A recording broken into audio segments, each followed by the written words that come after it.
یه قطاری خالی میره بندر، یه لنجی توی دریا راشو گم کرد، یه دم گوشه انبار خاک خورده، یه جاشو تو جزیره خوه نیمه زل افتو پارونه داره، پارونه داره،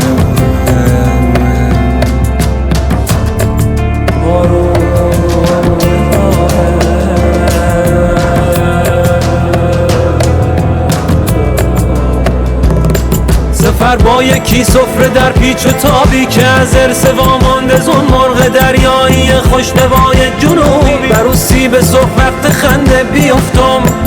از اسبم از ازدم به دریا بیفتم، دریا چه اسم قشنگی، به دریا بیفتم به بندر بیفتم به دشتی بیفتم، به دشتی رسیدی بلندتر بخند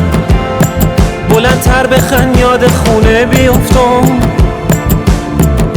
یاد خونه بیفتم، یاد خونه بیفتم.